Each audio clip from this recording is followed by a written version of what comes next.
জি, জানেন যে আমরা গত 25/1/2026 জনস্বার্থে বাংলাদেশ আইন ও অধিকার এইড এর পক্ষ থেকে একটি রিট করেছিলাম মহামান্য হাইকোর্টে, যেখানে আমরা বলেছিলাম যে প্রতি বছর বাচ্চাদের পুনঃভর্তি, অর্থাৎ আপনার বাচ্চা যদি এক স্কুলে পড়ে, সেই স্কুলে পড়া অবস্থায় বার্ষিক পরীক্ষায় উত্তীর্ণ হওয়ার পরেও যখন সে পরবর্তী ক্লাসে যায় তখন তাকে পুনরায় ভর্তি করতে হয়, এবং সেই পুনঃভর্তি ফি বাবদ প্রায় 10,000 কোটি টাকা প্রতি বছর নেওয়া হয়।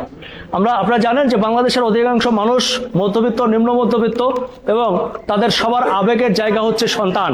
আর এই সন্তানকে মানুষ করতে গিয়ে এভাবে শুধু ভর্তি ফি না, পুনঃভর্তি ফি না, শুধু এই যে ফিগুলো বাদেও এছাড়াও উন্নয়ন ফি, বিল্ডিং ফি, এসি ফি, ফ্যান ফি, রিলেশন ফি এবং অনেক ফি আছে যেটা বাচ্চাদের উপর বর্তায় না, স্কাউট ফি, লাইব্রেরি ফি, যেগুলোর কোনো কার্যকারিতা নাই।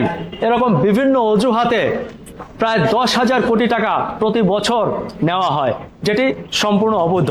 সেটি বন্ধ করার জন্য আমরা মহামান্য হাইকোর্টে রিট করেছিলাম, যে রিটে আমরা শিক্ষা মন্ত্রণালয়ের সচিব, উপসচিব, সহকারী সচিব এবং প্রাথমিক ও গণশিক্ষা মন্ত্রণালয় এবং মাধ্যমিক ও উচ্চ মাধ্যমিক শিক্ষা বোর্ডের পরিচালককে আমরা বিবাদী করেছিলাম। তাদেরকে মহামান্য হাইকোর্ট নোটিশ পাঠিয়েছিল।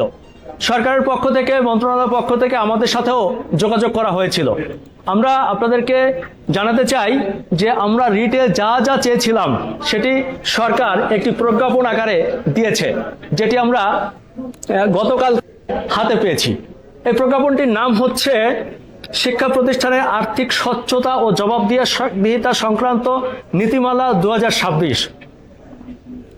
এখানে 11 পৃষ্ঠার এই প্রজ্ঞাপনে বিস্তারিত রয়েছে একটা প্রতিষ্ঠান কিভাবে চলবে, কিভাবে কমিটি হবে, শিক্ষকদের বেতন কেমন হবে, শিক্ষকরা কি কি খাতে টাকা নিতে পারবেন, কি কি খাতে ব্যয় করতে পারবেন, এটি স্পষ্ট নীতিমালা দেওয়া আছে। শিক্ষা প্রতিষ্ঠানের যদি গ্রামে হয় সেটির বেতন কত হবে, যদি মফস্বলের কোনো শহরে হয় কত হবে, যদি সিটি কর্পোরেশনে হয় কত হবে, যদি ঢাকা চট্টগ্রাম হয় তাহলে বেতন কত হবে, সেটিও এখানে নির্দেশনা দেওয়া আছে। শুধু তাই না, আপনাদেরকে একটু যদি একটা লাইন পড়ে শোনাই। এখানে 5-এর ধারায় সরকার স্পষ্ট ঘোষণা করেছে কোনো প্রতিষ্ঠানে ভর্তিরত কোনো ক্রমেই পুনঃভর্তি ফি নেওয়া যাবে না। তবে টিউশন ফি নীতিমালা অনুযায়ী টিউশন ফি গ্রহণ করা যাবে। এই টিউশন ফি বলতে বোঝানো হয়েছে প্রতি মাসে আমরা যে বেতনটি দেই। আমাকে অনেকে বলছেন যে এই যে সরকার স্বচ্ছতা জবাবদিহিতা একটা নীতিমালা করলো, এটি কি সবাই মানবে?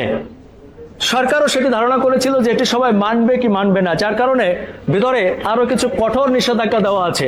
এই রিটে স্পষ্ট উল্লেখ করা আছে, এই নীতিমালা কেউ যদি না মানে, কোনো প্রতিষ্ঠান না মানে, তাহলে প্রধান শিক্ষককে বরখাস্ত করা হবে এবং এই বিভিন্ন অজুহাতে ফির সাথে যারা জড়িত প্রত্যেককে জবাবদিহিতার আওতায় আনা হবে এবং আইনগত ব্যবস্থা গ্রহণ করা হবে।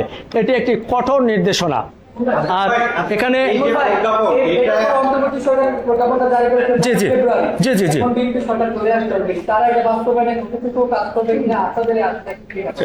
জি জি আমরা আপনাদেরকে জানাতে চাই যে এটি অন্তর্বর্তীকালীন সরকার দিয়ে গেছে। এখন প্রশ্ন হচ্ছে যে এই সরকার বাস্তবায়ন করবে কিনা সেটা জানি না, তবে আমরা খুবই আশাবাদী এবং আমরা দেখেছি যে বর্তমান সরকারের একজন শিক্ষামন্ত্রী হয়েছেন যার রেপুটেশন অত্যন্ত ভালো এবং আমরা তাকে সজ্জন ব্যক্তি হিসাবে চিনি।